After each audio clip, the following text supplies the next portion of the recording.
Yeah, Revel and York outfitted it. Silas wasn't sparing any expense this year. We're not supposed to discuss the Pioneer until after his speech. Just remember to subscribe, and thank you to those who've subscribed already. Let's start the stream.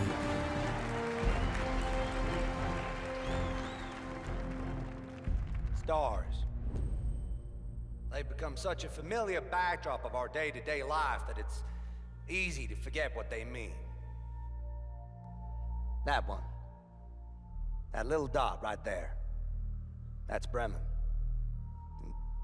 This one over here, that's Saul. Think about that.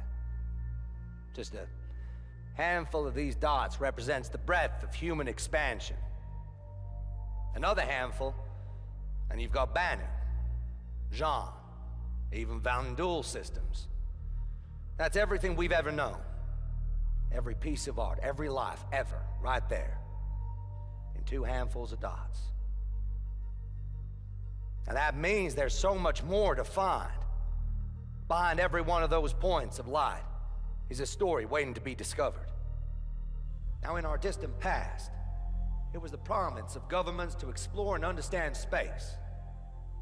The simple launch took resources and money beyond the capacity of even the largest companies.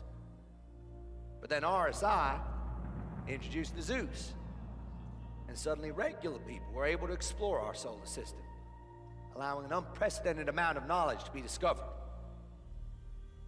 When Nick Croshaw discovered the first jump point, the modified scanner array that allowed him to search for jump points were far too expensive for the civilian market.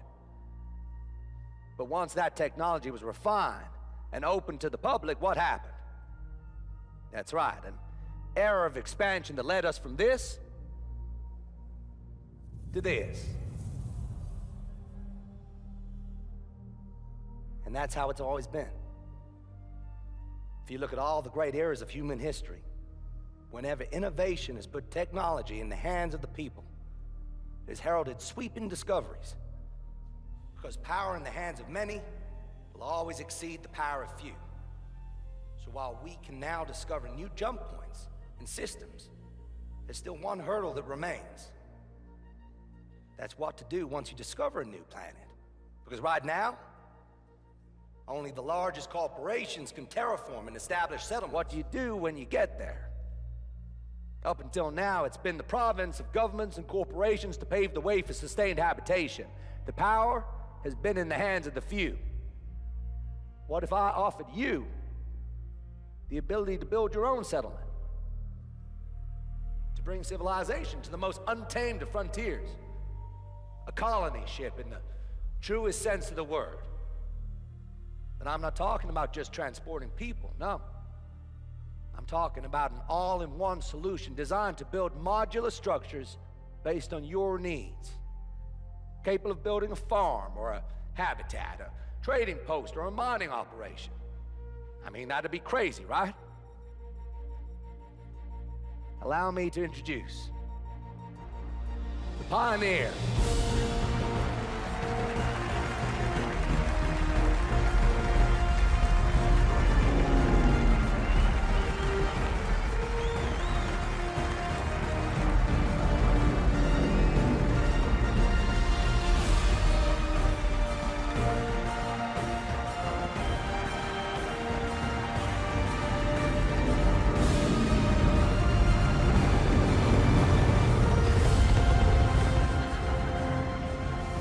With that, let the new age of colonization begin. So, the applause and the shininess of all of that, and it's one of my favorite intros to a ship, by the way, but not just because of the ship. I love the idea of the giant 3D printer and how it's developed into a very tantalizing prospect, I think. But also what it represents. The independence for the player and the organizations they are attached to truly craft moons, asteroids, planets into something more, something that's theirs, truly theirs, and one of the few things in this game that will not be owned by a large NPC corporation or a government in some cases, although obviously you want the UEE land claim to be registered and you're going to pay for that. But topic for another day. Let's talk a little bit about some of the challenges that we will face trying to get this system in place. First things first, the Pioneer is going to print parts instead of entire buildings. When it was originally concepted and brought out for CitizenCon, there was 2 videos. There was the one that was in character for Silas there, who was the CEO and founder of Consolidated Outland and the visionary, if you will. And then there was the one done by the concepting and ship teams explaining how the ship would basically land, unfold itself, give a sense of perimeter to protect the area that's being developed, and it would simply like 3D print a building on the space. But quickly what they found was it is very difficult to move a gigantic capital or quasi-capital class vessel, depending on who you ask and depending on what day of the week it is, that this massive ship to be deployed and redeployed over and over again to build an entire settlement. So what was decided was it would make more sense for it to basically unfold once, produce all the parts in place, and basically between its internal stores and industrial style ships that have utility that can carry all these things, particularly haulers in general, we'll bring over more parts, raw materials for it to print with. And raw materials, I'm using kind of like, these are processed materials. These are not raw ores. That's a whole nother chain of work that has to be done. And that it would take these build ready, let's call them build ready materials, and produce parts that are very bulky on the space. And it will not be the only way to build an outpost. You can build the parts in other locations and then ship them in, but you'll need much larger haulers to do so. The Pioneer will be much more efficient. Also, it has been rumored that there are going to be smaller production style ships. One of the rumors was throwing around the name the MCV. And we have seen with the Vulture the ability to produce multi-tools and mining crystals and such on a salvage class vessel that's very small. So what you're dealing with here is the potential for a small, medium, large, like in other gameplay loops, for outpost production. That is most likely. However, what I would suggest about the Pioneer is that it can build even larger parts. I led with the intro from Kroner, basically showing some of the images of the refinery and the type of habitation they're thinking. The scale of these structures is significant. No matter how small the items are that you will make it out of, even if it's hundreds of parts, at some point the Lego set has to be a certain size and it has to all be carried. So only the largest ships can bring this back and forth. It would be extrapolated. However, most of the larger ships are, first of all, one set of targets that you will have to bring back and forth multiple times instead of a Pioneer that only has to be snuck through once and protected once, escorted once. And also, we have to factor in the obvious nature of having to bring an entire set, a convoy of ships in to deploy an outpost is not the most efficient way to work it. For starters, if you make a decision on the spot that, hey, we had in the Discord chat or the org forum, we were going to build a refinery and we were going to build 6 pads that were mediums. And we got out here and we realized there's really not enough room for 6 pads that are mediums. We're going to do 2 small pads. Well, if the parts are different for different types of construction, what you'll find is that suddenly we need to have an audible, where a Pioneer allows you to do that. Pioneer, you can produce things, and there's a planning station on the bridge that will allow you to switch what you're building, what parts you're building. And that means that you can have more of like a live shot caller style build, which you can't do when you're flat packing all of the items in another location. Additionally, I'm going to point the obvious out here, that it's going to cost a lot of fuel to bring in a bunch of haulers, and that your hull Ds and Es are not eligible for this party because they cannot go planet side unless you have an Orison-like situation. It's a gas cloud planet. Somehow you're allowed to produce on it an outpost, which I doubt, but anything's possible in the future, and that the Hull D&E are allowed in that space, like the Javelin was allowed to dock in Orison. That's a very, very long shot, but it's worth mentioning just so it doesn't show up in the comments. Yes, I do think of those things. For the record, I do think the Hull D&E should be allowed to dock at Orison, just like the Javelin's allowed to. Ships that are usually flagged for not being able to go planetside and are more built for space operations should be able to go to those unique places. However, that's a very long shot for the whole DE, especially for building outposts in those locations. Now that we got the outliers out and we got the ship out of the way, let's talk about the elephant in the room. And this is something that I think a lot of people are not thinking about. I think a large part of outpost operations is actually just going to be pure storage.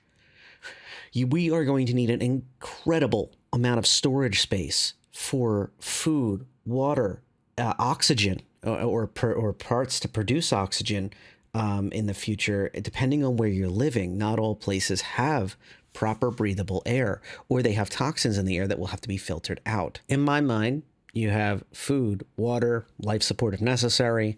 Then we get into ammunition for anti-aircraft systems, small arms ammunition for mission running and PvP if needed, and also areas for your crew, your NPC crew, to operate in, and perhaps if friends stop by, a place for them to crash.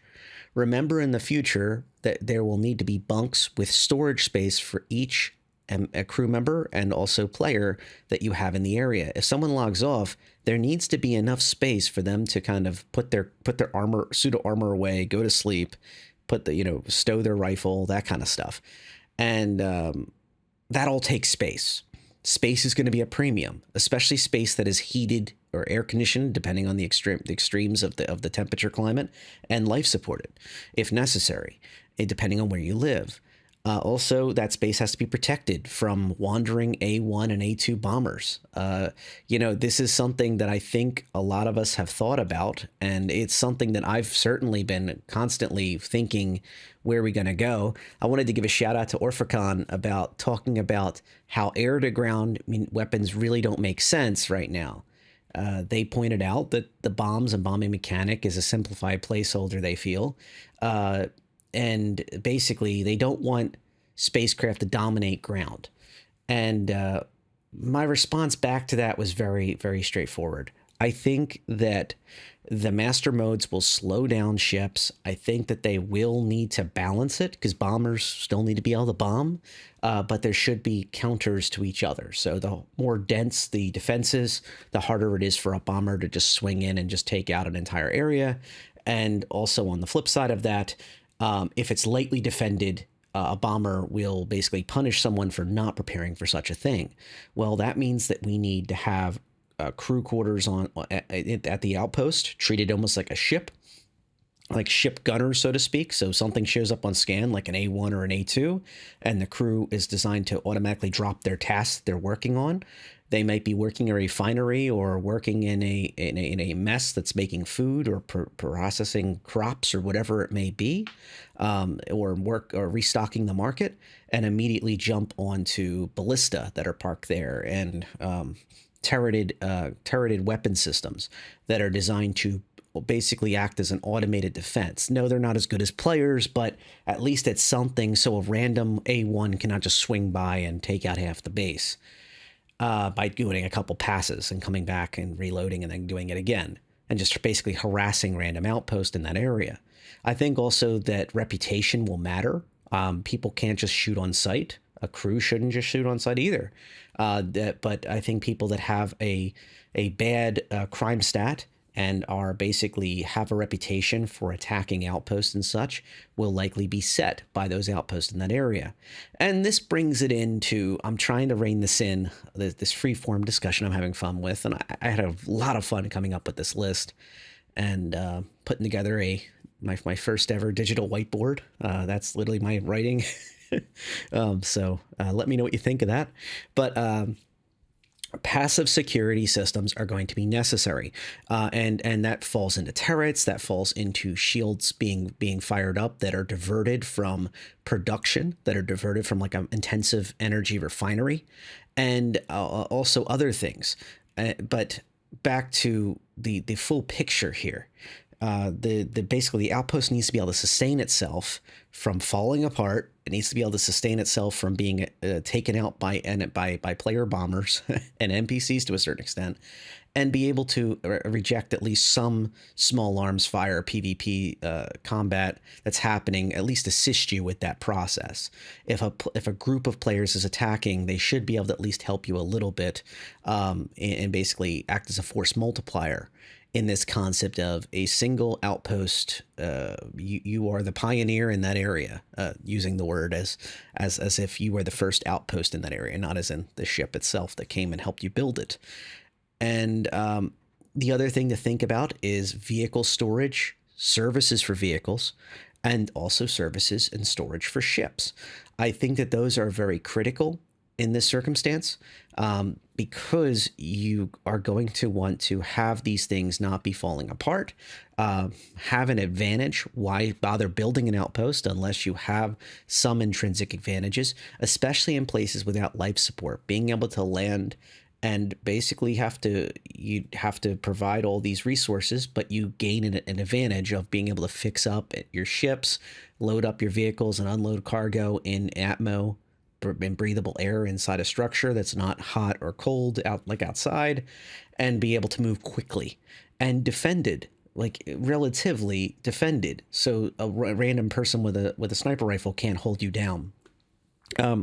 I think that multiple entrances and exits in a single player outpost would be critical. And I think that when the pioneer shows up and starts pumping out the parts for you, and you build this with your friends, and then they leave, it needs to all be able to operate seamlessly for your needs. Additionally, I think that CIG, in multiple of the discussions that I've gone back and gone through for this video, have discussed the idea of having specialties for the outpost. So a trading outpost, or a outpost for refining, an outpost for habitation and growing of crops, is kind of the underlying themes of these outposts. However, I think that the real value is when you combine multiple outposts into the same area under an org or a group of at least of friends that are all coordinating in the same time zones. Organizations and groups of friends, I'm going to lump the two together, have this, I would call it like a super outpost or a chain of outposts that have a layered access to storage needs and services. So the density is much higher if you have multiple types of outposts that kind of feed into each other. You could have one outpost that specializes in the pads, a storage space for additional cargo access, and has different access to specific defenses that would be hypercritical for a bunch of expensive ships that can easily be stolen and flown off site. And then have another outpost that's right next to it that is designed for refining and has vehicle services and unloading and loading of vehicles in that location, where basically ships land at the pads or inside hopefully a hangar in the future, and then immediately the little vehicles are running back and forth to the pads, and then coming back to the refinery outpost and unloading and loading of the refined goods, bringing ore in, taking the refined materials back to the pads where they can be hyped off site and lugged out of there. In addition, you could have a market outpost that's near the pads and in basically another direction. So I'm thinking of like the pads being the most critical of the outposts. The first one you want to start with is pads and defenses, and then in basically a cross configuration have these other outposts that are to the north, the west, the east, the south. And I could see that working very well. And as it grows, it's just naturally is needed to have an outpost that is designed for habitation and crops, so you can sustain those NPC crew that need to be fed and need to be taken care of and need more life supports to be taken care of, that will then basically backfeed into the defenses. I feel like all these things can basically feed into each other very, very well. So as you contain your dense habitations, you can have expanded communications, hyper specialized outpost, hopefully in the future. So i.e., if there's only so much CPU that can be put through, or so much power that can be put through a single outpost. Have each outpost specialize into more and more unique things. Additionally, what I'd like to see that CIG has not mentioned is have space for friendly offices and conference spaces. Now, this could be as simple as having a large restaurant. A lot like the 890 Jump has a restaurant with a conference space at the front with a table that's very large. Have something like that with good views of the area, etc. That's fine. But I feel like there needs to be some type of spaces like that where you're basically not meeting with in the equivalent of some player's bedroom or inside a ship hangar that's full of people banging on the side of a Buccaneer trying to get it to fly again. I feel like there needs to be something that's more good for that type of thing, for lack of a better term. And no, I'm not the biggest RPer. I really do enjoy role playing when other players enjoy it. I totally get into it and perform in all sorts of stuff and machinimas. I get it, but in general, I just see the practicality of it. I mean, having a space that's clean audio wise, maybe that's set away from other players' listening ears that are not clear to hear those conversations that need to take place inside the environment. And yes, I actually do believe that having a clean audio area inside the game is actually important. Not everybody wants to hang out on the same discords and give possible friendly in the game, but not friendly outside of game, that much connection. I think a lot of players will have these tacit, limited interactions that is important to have these spaces. Like, hey, we're not buddies yet, but let's talk this over and work out a contract on something. And, quickly. It needs to be accessed very quickly. One of the other things that I think with the partner spaces would be markets that would then continue out into a larger area, perhaps even walled off. So the partner spaces could be, when it's breathable air or relatively reasonable climates, have these walled off areas that are still under the AA defenses and ground-based defenses for anti-ground weaponry, anti-ground targets as well. But they are not as necessarily valuable as the markets that are inside structures. So they're just outside. And as players land on the pads, people could run out and have these individual sailed areas, maybe have NPCs that are basically running the markets for them. And once again, these are smaller items that are not hypercritical to defend. I think of like the I think of the environments of like a planet in the Nix system or something, having an outpost where you land there, you're just looking to refuel, and out comes a couple NPCs trying to sell you knockoff Whammer burgers. And you really don't want to know what they're made out of, but at least it's something you can eat. And that's kind of my vision of like these smaller stalls that you can basically sell and have those cross partnerships that kind of make people more interested in working together. And I think the walls give a sense of perimeter that's going to be very important if you were to build up these little orgs or these little org and friendly to each other outposts that are on top of each other. A couple other ideas I had was to have a specialty on mass fuel storage, especially if combined with a refinery. I see that as a very valuable tool.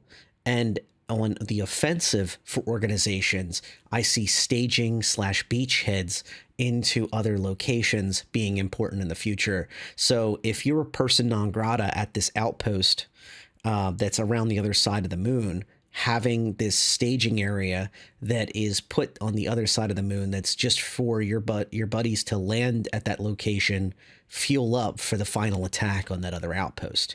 So I could definitely see basically these epic struggles of these offense versus defensive outposts happening. And I'm not saying either side's fighting for ownership of the moon. I'm just saying they're fighting over their small little fiefdoms on that moon. And the planetary system. So within that planetary system, let's say one moon is controlled by a group of players, and the other moon is controlled, relatively controlled. I'm using air quotes here because obviously we can't own a moon, but one side is offensively attacking the other moon. You could build those fuel storages. And one other idea I would like to explore is having an audiovisual studio within these more advanced organizational outposts. These large conglomerated outposts could start building their own culture, their own streams, hopefully that would be on the internal in-game spectrum, and maybe just have, something simple like funny things that happened at the outpost, or even just a live feed of the outpost. That would be insanely useful if it's allowed, of course. This is all speculation on that part. But if it would be allowed, players could check the live status of an outpost that's designed to be friendly for people to come and refuel. Like a true neutral port, they could review it and then see, hey, is the outpost clear, or is it full of other players?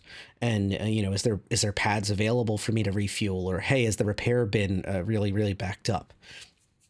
I could see a lot of interesting dynamics there that would really make it really fascinating to me. And I see a single outpost of a single type, like the original Pioneer video that was done so many years ago, as archaic in a way. I see that, it's been 5 years. It's been over 5 years since the Pioneer was introduced, and the excitement around the player outpost was truly put into video, put into photographs and concepts. We've seen images of the colonial outpost since then. We've seen images of these ragtag outposts that were basically stripped apart from different wrecks, and the pirate outpost, so to speak. We've seen these things, but I feel that it doesn't really matter what it looks like to me. What matters is, can it bring extra value to my organization and my friends? If it can, and if we can coordinate to basically build these mega outposts that we can all work together on, it's very interesting to me. I'll step out of SC for a moment just to give you a small short thought. When DayZ switched from basically the add-on expansion, whatever you want to call it, to Arma, into its own standalone product, one of the biggest problems to me was not all the glitches. The biggest problem to me was starting over without being able to base build. And I don't mean like build a little hut. I mean like being able to build with friends a large goal to work towards that made it not necessary to basically shoot on sight anybody. You wanted to make friends because you all wanted this amazing capability that was brought with it, these forts that were built that had all these amazing things, all the way up to chapels and storage that was like beyond what you had on your person, and being able to store vehicles even with some of the mods, and have these coded vaults. It made it much more interesting. And yes, they weren't impenetrable. Other players could fight them.